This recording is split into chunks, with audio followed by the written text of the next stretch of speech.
What if the strongest leader is the one who never wanted to lead? Kaish. Perrin Aybara's journey in the Wheel of Time isn't just about wielding an axe. It's a brutal internal battle. Join us as we unravel the immense pressures and difficult choices that forge this reluctant lord. Perrin starts not as a leader, but as a blacksmith's apprentice from the Two Rivers, a young man who values the quiet rhythm of hammer on iron more than the roar of battle. In the eye of the world, when Trollocs first attack Emond's field, he grabs an axe not out of courage, but out of desperation. He wants to protect his friends, Rand and Mat, not command anyone. Yet even that first swing haunts him. He later admits to Moiraine that he feared the axe, not because it might break, but because he feared the part of himself that enjoyed the fight, the part that felt too comfortable with violence. This is the core of Perrin's struggle. Leadership for him is not a calling, but a chain, one forged by the pattern's demands and the trust of people he cannot bear to let down. The Two Rivers becomes the first link in that chain. After Rand leaves to pursue the eye of the world, Perrin stays behind, thinking he can return to his old life. But the Trollocs keep coming, and the villagers, once content to let the mayor handle small disputes, turn to him. They see the way he stands between them and danger, the way he plans defenses without being asked, and they call him Lord Perrin, even when he protests. In the Great Hunt, he spends nights pacing the village green, trying to figure out how to fortify Emond's field with only pitchforks and a handful of trained men.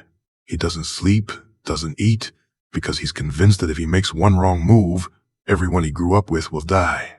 When a group of White Cloaks arrives, accusing him of being a dark friend, he doesn't fight back with his axe. He negotiates even when they insult him, because he knows a battle with the White Cloaks would leave the village vulnerable to Trollocs. This is the first sign of his quiet strength. He doesn't lead with force, but with sacrifice. He gives up his desire to be invisible so that others can be safe. His relationship with Fail Bashir deepens this struggle, turning his internal battle into something more tangible. Fail sees in Perrin what he cannot see in himself, a leader who cares too much to fail. But her presence also gives him something to lose. In the fires of heaven, when Fail is captured by the Shaido Ayel, Perrin is torn apart. He wants to drop everything to rescue her, but the Two Rivers still needs him. Trollocs are massing on the borders, and the villagers have no one else to turn to. He spends days locked in a barn, arguing with himself, his hands shaking so badly he can't even hold a hammer. When he finally decides to go after Fail, he doesn't abandon the Two Rivers. He leaves trusted friends in charge, and he makes a promise to return. This choice defines him. A leader who doesn't choose power over love, but finds a way to honor both, even when it breaks him. Later, when he rescues Fail, he doesn't celebrate his victory. He apologizes for taking so long, for making her wait. He sees his leadership not as a triumph, but as a debt he owes to those who trust him. The Wolf Dream. Perrin's unique ability to enter the world of dreams adds another layer to his burden. Unlike Rand, who struggles with Saidin, or Egwene, who masters Saidar with purpose, Perrin fears the Wolf Dream. He worries that spending time there will turn him into a wolf, that he'll lose his humanity and become the monster he once feared he was. In Lord of Chaos, he enters the Wolf Dream to find information about the Dark One's plans, but he's horrified when he realizes he can communicate with wolves, when he feels the urge to run with them instead of returning to the waking world. Yet he keeps going back, because the Wolf Dream shows him things no one else can see. Attacks that are coming, villages that need saving. He uses his fear as fuel, turning his weakness into a strength. This is the mark of Perrin's leadership. He doesn't overcome his fears. He carries them with him because he knows they keep him humble, keep him from becoming the kind of leader who doesn't care about the cost. By the time of the last battle in A Memory of Light, Perrin has become a leader not because he wanted to, but because he had to. He doesn't stand on a hilltop giving orders like Rand or Egwene. Instead, he fights alongside the Two Rivers men, his axe swinging to protect the villagers who once called him the blacksmith's boy. He leads the wolves into battle, using their strength to turn the tide against the Dark One's forces. But he never asks them to do something he wouldn't do himself. When the fighting is over, he doesn't stay to rule. He returns to the Two Rivers, to his blacksmith shop, to Fail. He takes off the title of Lord like a heavy coat, relieved to be just Perrin again. This is the truth of his journey. The strongest leader isn't the one who craves power. It's the one who leads because they have no other choice, because they love the people they're protecting more than they hate the burden of leading. Perrin Aybara's story answers the question we started with. Yes, the strongest leader is often the one who never wanted to lead. His power doesn't come from an axe or the wolf dream or a title. It comes from his willingness to carry the weight of others' trust, even when it breaks him. It comes from his refusal to become the kind of leader who forgets where he came from. In a world filled with heroes who embrace their destiny, Perrin is a hero who resists it, until he realizes that destiny isn't about being great, it's about being there. Even when you're scared, even when you want to run. That's the lesson of Perrin's brutal internal battle. Leadership isn't a choice you make for yourself. It's a choice you make for the people you love, and that's what makes it worth fighting for. Perrin Aybara's journey as a reluctant leader began, long before axes or wolf dreams entered his life. It started in the cluttered, smoky blacksmith shop of Master Luhan in Emond's field, where his only dream was to inherit the forge and live a life as steady as the rhythm of hammer on iron. In the eye of the world, we meet him as a quiet, broad-shouldered boy, his hands calloused not from battle, but from shaping horseshoes and plowshares.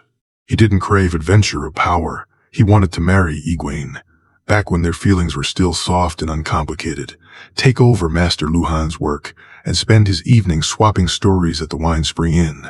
This was his version of happiness, small, tangible, rooted in the soil of the two rivers. But the pattern had other plans, and it shattered that dream with the first howl of Trollocs in the night. When Moiraine Damodred arrived in Emond's field, she didn't just warn of the Dark One. She named Perrin, Rand, and Mat as ta'veren, souls around whom the pattern weaves itself, destined to change the world. Perrin didn't believe her at first. He thought she was just another Aes Sedai with grand, scary tales. But when Trollocs attacked, when he saw his neighbors die and his home burn, he realized his simple blacksmith's dream was gone. It wasn't taken from him by force. It was replaced by a destiny he'd never asked for, one that felt as heavy as a red-hot horseshoe in his hands. He didn't want to be a hero or a leader. He just wanted to go back to the forge.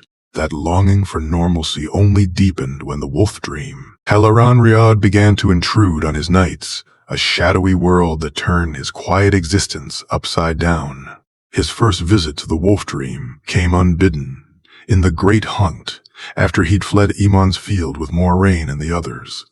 He woke to find himself standing in a twisted version of the two rivers, the air thick with the smell of pine and the distant howl of wolves. What terrified him most wasn't the dream's strangeness. It was the connection he felt to the wolves, the way he could understand their thoughts, the urge to run with them instead of waking up. He met Hopper, a gray wolf with eyes like fire, who called him Young Bull and told him he was of the pack. Perrin recoiled from that title. He was a human, not a wolf. He feared that spending time in the wolf dream would erase the parts of him that made him Perrin. The blacksmith, the boy who loved the two rivers. For weeks he tried to fight the dreams, staying awake until he collapsed from exhaustion, because he couldn't bear the thought of losing his humanity. When he finally told Moiraine about the wolf dream, his voice shook. "It makes me feel not right," he said, "like I'm turning into something else." This was the first of his internal conflicts with his abilities. They didn't make him stronger. They made him feel alien, like a stranger in his own skin. The wolf dream set him apart from Rand and Mat, who struggled with Saidin and Luck respectively, but Perrin's struggle was quieter, more intimate. He didn't fear madness or death. He feared losing himself. That fear spilled over into his reluctance to wield the axe and embrace the power that came with it. Perrin's first time using an axe wasn't a moment of triumph. It was a moment of horror. In the eye of the world, during the Trolloc attack on Emond's field, he grabbed an axe from a dead farmer and swung it at a Trolloc, its blade sinking into the creature's neck. He killed it, but the act left him sick to his stomach. He stared at his hands, covered in blood, and wondered if he was capable of the same violence as the monsters he'd fought. "I didn't want to do it," he told Rand later, his voice hollow. "I just did." After that, he avoided the axe whenever he could. When the group reached Shadar Logoth, he carried a knife instead, even though he knew the axe was a better weapon. Braid! He didn't want to become the kind of person who relied on violence, who found comfort in the swing of a blade. This reluctance only grew when people started looking to him for protection. In the Great Hunt, when a band of white cloaks threatened Matt, Perrin had to choose between hiding and fighting. He chose to fight, swinging the axe again. But afterward, he retreated to a corner and scrubbed his hands until they were raw. He didn't want the power to protect people.